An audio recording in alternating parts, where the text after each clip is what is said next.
গৰু ছাগলী নহয় শিৱসাগৰত দৰিকা নৈত নিটো উঠি আহিছে এইটোৰ পিছত হিটো মৃত গাহৰি আফ্ৰিকান সোৱাইন ফিভাৰত মৃত্যু হোৱা শ গাহৰি বৰ্তমান এছামে বস্তাত ভৰাই পেলাই দিছে দৰিকা নদীত ফলত দৰিকা নৈৰ সমীপৱৰ্তী এলেকালৈ সোৱাইন ফিভাৰ অধিক সংক্ৰমণ হোৱাৰ লগতে দুৰ্গন্ধময় পৰিৱেশৰ সৃষ্টি হোৱা জ্বলা-কলা খাইছে ৰাইজে পশুপালন বিভাগৰ নিৰ্দেশনা অনুসৰি আফ্ৰিকান সোৱাইন ফিভাৰত মৃত্যু হোৱা গাহৰি মাটিত পুতি পেলাব লাগে কিন্তু তাকে নকৰি নৈত পেলাই দিয়াত পৰিৱেশ প্ৰদূষিত হোৱাৰ লগতে আন এলেকালৈও আফ্ৰিকান সোৱাইন ফিভাৰ বিয়পি পৰাৰ এতিয়া আশংকা বৃদ্ধি পাইছে আমি এক্সক্লুসিভ দৃশ্য এই মুহূৰ্তত দেখুৱাইছো এয়া শিৱসাগৰৰ দৰিকা নৈ শ গাহৰি এনেদৰে উঠি আহিছে বস্তাত ভৰাই মৃত গাহৰিসমূহ উটুৱাই দিয়া হৈছে যে সময়ত নিৰ্দেশনা অনুসৰি মৃত গাহৰি গাতত পুতি থব লাগে সোৱাইন ফিভাৰত আক্ৰান্ত হৈছে এনেদৰে উদ্বেগজনকভাৱে গাহৰি আৰু মৃত গাহৰিসমূহ এনেদৰে নৈত পেলাই দিয়াত এতিয়া এই অঞ্চলটোৰ পাৰ্শ্বৱৰ্তী স্থানসমূহলৈ সোৱাইন ফিভাৰৰ সংক্ৰমণ বৃদ্ধি পোৱাৰ আশংকা বৃদ্ধি পাইছে এই ঘটনাক কেন্দ্ৰ কৰি যথেষ্ট প্ৰতিক্ৰিয়াৰ সৃষ্টি হৈছে আমি দেখুৱাইছো এয়া দৰিকা নৈৰ সমীপৱৰ্তী এলেকালৈ এতিয়া সোৱাইন ফিভাৰ অধিক সংক্ৰমণ হোৱাৰ লগতে দুৰ্গন্ধময় এটা পৰিৱেশে বিৰাজ কৰিছে যাৰ বাবে এতিয়া জ্বলা-কলা খাবলগীয়া হৈছে অঞ্চলটোৰ ৰাইজে পশুপালন বিভাগৰ নিৰ্দেশনা অনুসৰি আফ্ৰিকান সোৱাইন ফিভাৰত মৃত্যু হোৱা গাহৰি মাটিত পুতি থব লাগে কিন্তু তাকে নকৰি এনেদৰে নৈত পেলাই দিয়াত পৰিৱেশ প্ৰদূষিত হোৱাৰ লগতে আন এলেকালৈ আফ্ৰিকান সোৱাইন ফিভাৰ এতিয়া বিয়পি পৰাৰ আশংকাই দেখা দিছে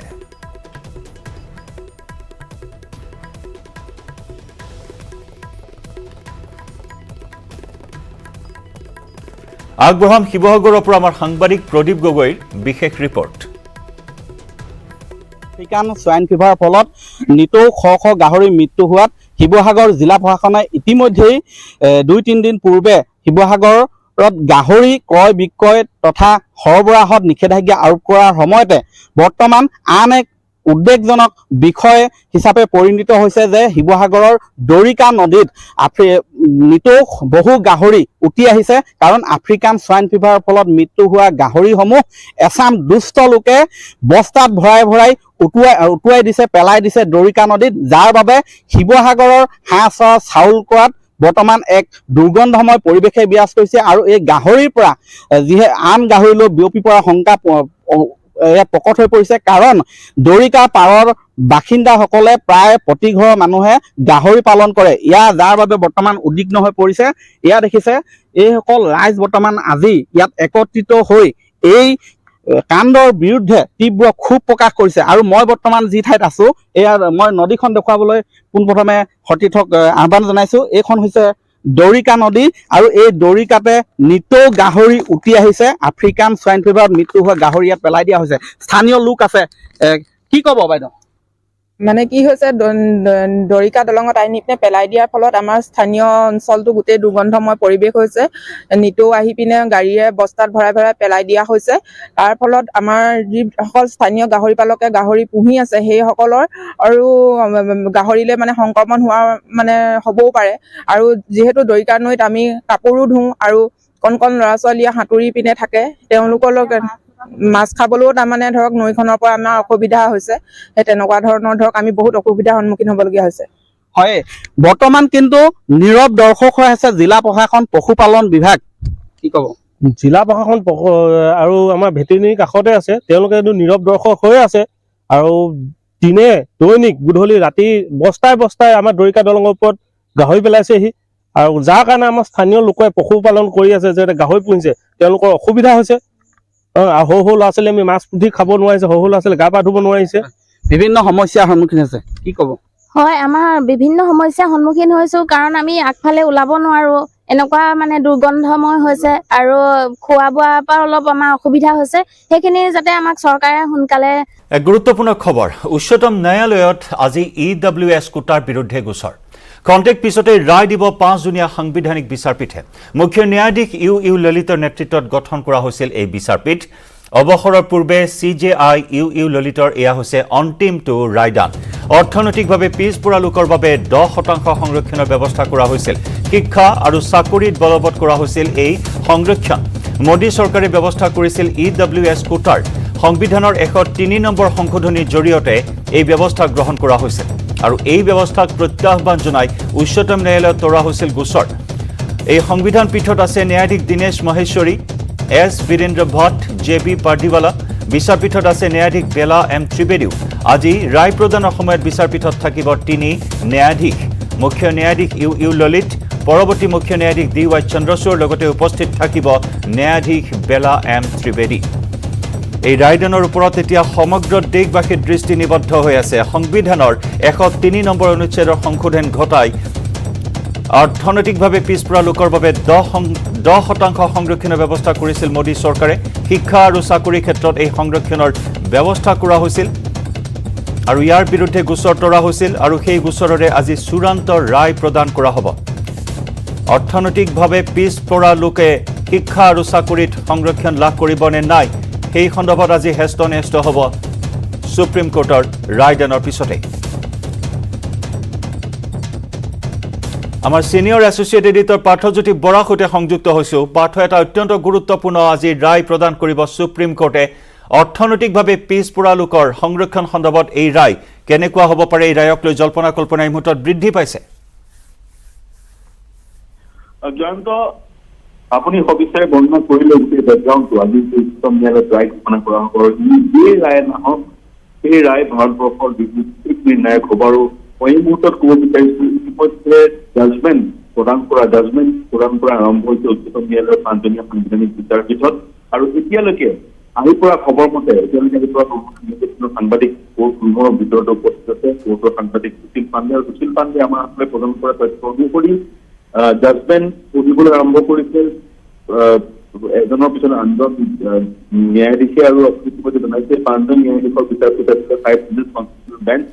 আৰু তাৰে 4জনে এক পক্ষত ৰায় দিছে আৰু এজনে আন এটা পক্ষত ৰায় দিছে। গতিকে এই মুহূৰ্তলৈকে স্পষ্ট নহয় যি ভাৰত চৰকাৰে আৰম্ভ কৰা 10% অৰ্থনৈতিকভাৱে অনগ্ৰসৰ লোকসকলৰ 10% আৰক্ষণৰ বৈধতা উচ্চতম ন্যায়ালয়ে প্ৰদান কৰিছিলে নে। আমি মাত্ৰ কিছু সময়ৰ অপেক্ষা কৰিব লাগিব। এজনকৈ প্ৰতিজন ন্যায়াধীশে নিজৰ জাজমেণ্ট পাছ কৰিব আৰু যদিহে 5জনৰ ভিতৰত অতি কমেও 3জনে এই যি সংৰক্ষণ, এই যি ৰিজাৰ্ভেশ্যনৰ পক্ষত জাজমেণ্ট প্ৰদান কৰে, তেতিয়া কেন্দ্ৰীয় চৰকাৰৰ এই যি সিদ্ধান্ত, সেই সিদ্ধান্ত বাহাল থাকিব। আপুনি ইতিমধ্যে জনাইছে 2019 চনত কেন্দ্ৰীয় চৰকাৰে সাধাৰণ নিৰ্বাচনৰ পূৰ্বে সংবিধানৰ সংশোধনী ঘটাই 103 নম্বৰ সংশোধনী ঘটাই বিশেষকৈ অনগ্ৰসৰ লোকসকলৰ অৰ্থনৈতিকভাৱে অনগ্ৰসৰ লোকসকলৰ কাৰণে 10% আৰক্ষণৰ ব্যৱস্থা প্ৰযোজ্য কৰিছিল, বিশেষকৈ চৰকাৰী চাকৰিত আৰু মহাবিদ্যালয় বিশ্ববিদ্যালয়ৰ আসনসমূহত। কিন্তু এই গোটেই প্ৰক্ৰিয়াটোক অবৈধ বুলি বিবেচিত কৰি বহুজনে উচ্চতম ন্যায়ালয়ৰ কাষ চাপিছিলে, যাৰ ফলস্বৰূপে শুনানি আৰম্ভ হৈছিলে। আৰু 27 ছেপ্টেম্বৰ শুনানি সম্পূৰ্ণ হৈছিলে আৰু উচ্চতম ন্যায়ালয়ে ৰিজাৰ্ভ ৰাখিছিল জাজমেণ্ট। আৰু অতি কিছু সময়ৰ পিছতে জাজমেণ্ট আহিব, নিশ্চিত হ'ব পাৰিম 10% যি অৰ্থনৈতিকভাৱে অনগ্ৰসৰ লোকসকলৰ আৰক্ষণৰ ব্যৱস্থা ভাৰত চৰকাৰে কৰিছিলে, সেই ব্যৱস্থাক উচ্চতম ন্যায়ালয়ে বৈধতা প্ৰদান কৰিব নে নাই। জয়ন্ত, ধন্যবাদ পাৰ্থ, ধন্যবাদ জ্ঞাপন কৰিছোঁ আপোনাক। আৰু এইখিনি মুহূৰ্তৰ আপডেট কিছু আমাৰ ছিনিয়ৰ এছ'চিয়েট এডিটৰ পাৰ্থজ্যোতি বৰাই জনাইছে যে দুগৰাকী ন্যায়াধীশ EWSৰ পক্ষত আছে। EWSে সংবিধানৰ ক্ষমতা উলংঘা নকৰে বুলি মহেশ্বৰীয়ে এই মন্তব্য আগবঢ়াইছে। সংবিধানৰ 50% সংৰক্ষণৰ বিষয়টো অনমনীয় নহয় বুলি কোৱা হৈছে। গতিকে চূড়ান্ত ৰায় কেনেদৰে প্ৰদান কৰা হয় তাৰ বাবে এই মুহূৰ্তত অপেক্ষা সকলোৰে।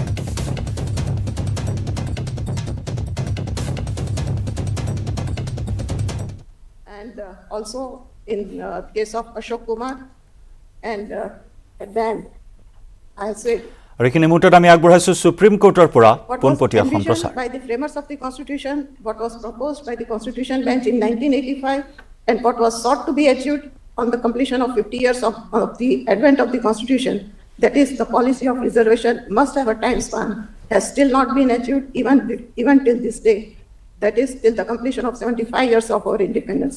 It cannot be gainsaid that the age-old caste system in India was responsible for the origination of this reservation system in the country. It was introduced to correct the historical injustice faced by the persons belonging to the SCs, STs and other backward classes, and to provide them a level playing field to compete with the persons belonging to the forward classes. However, at the end of 75 years of our independence, we need to revisit the system of reservation in the larger interest of the society as a whole, as a step forward towards the transformative constitutionalism. be it noted that as per Article 334 of the Constitution, the provisions of Constitution relating to the reservation of seats for SCs and STs in the House of People and in the legislative assemblies of the states would cease to have effect on the expiration of the period of 80 years from the commencement of the Constitution. The representation of Anglo-Indian community in the House of Parliament and in the legislative assemblies of the state by nomination has already ceased by virtue of 104th Amendment that is with effect from 25th January 2020. Therefore, similar timeline, if prescribed, for the special provisions in respect of the reservations and representations provided in Article 15 and 16 of the Constitution, it would be a way forward leading to an egalitarian, casteless and classless society. Thank you so much. আৰু এইখিনি মুহূৰ্তত আমালৈ অহা তথ্য অনুসৰি যে 5জনীয়া বিচাৰপীঠ 5জনৰ ভিতৰত 2জনে EWSৰ পক্ষত সমৰ্থন আগবঢ়াইছে এইখিনি মুহূৰ্তৰ খবৰ আমি জনাইছো 5জনৰ ভিতৰত 2জনে EWSৰ সমৰ্থন আগবঢ়াইছে and my esteemed sister Justice Bila Trivedi, and while upholding the validity of the impugned amendment, I have thought fit to observe, I quote, thus, reservation is not an end, but a means to secure social and economic justice. Reservation should not be allowed to become a vested interest. Real solution, however, lies in eliminating the causes that have led to the social, educational, and economic backwardness of the weaker sections of the community. This exercise of eliminating the causes started immediately after the independence, that is almost 7 decades back, and it still continues. The long-standing development and the spread of education have resulted in tapering the gap between the classes to a considerable extent. As larger percentages of backward class members attain acceptable standards of education and employment, they should be removed from the backward categories so that the attention can be paid towards those classes which genuinely need help. In such circumstances, it is very much necessary to take into review the method of identification and the ways of determination of backward classes, and also ascertain whether the criteria adopted or applied for the classification of backward is relevant for today's conditions. The idea of Baba Saheb Ambedkar was to bring social harmony by introducing reservation for only 10 years. However, it has continued past 7 decades. Reservation should not continue for an indefinite period of time so as to become a vested interest. In the result, I hold that the impugned amendment is valid and in no manner alters the basic structure of the Constitution. Thank you. Finally, I invite Justice Ravindra Bhatt to place it.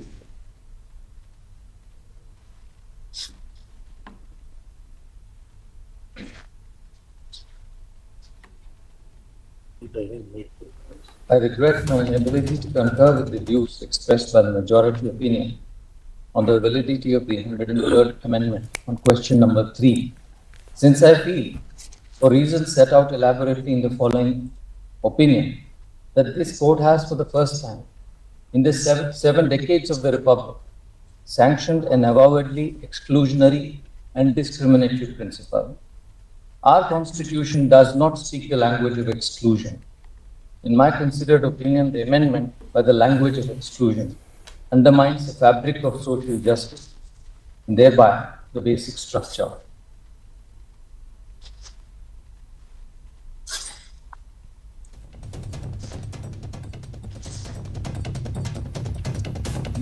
ৰিমোটৰ breaking news আমি জনাইছো supreme কোৰ্টত EWSৰ বিষয়ত ৰায় প্ৰদান classification differentiating the poorest segments of societies as one segment, that is the poor beneficiaries of the and the other, the poorest who are subjected to additional disabilities due to caste stigmatization or social barrier-based system. এই উচ্চতম ন্যায়ালয়ত অৰ্থনৈতিকভাৱে পিছপৰা শ্ৰেণীৰ সন্দৰ্ভত ৰায় প্ৰদান কৰা হৈছে আৰু এই মুহূৰ্তত ডাঙৰ খবৰ 5 জনৰ ভিতৰত 3 জন ন্যায়াধীশে EWSৰ পক্ষত সমৰ্থন আগবঢ়াইছে।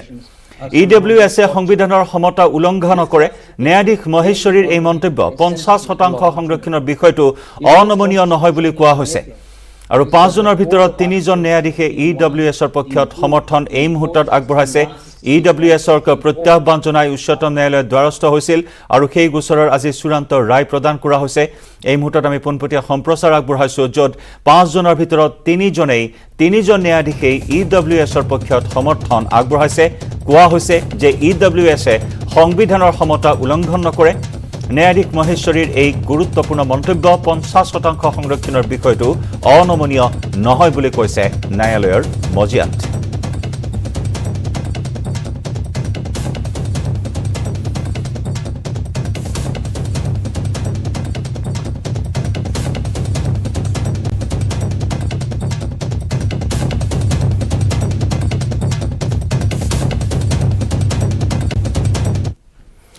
আৰু ইয়াৰ সৈতে সময় হ'ল দ্য মৰ্ণিং শ্ব'ৰ পৰা বিদায় লোৱাৰ। নমস্কাৰ।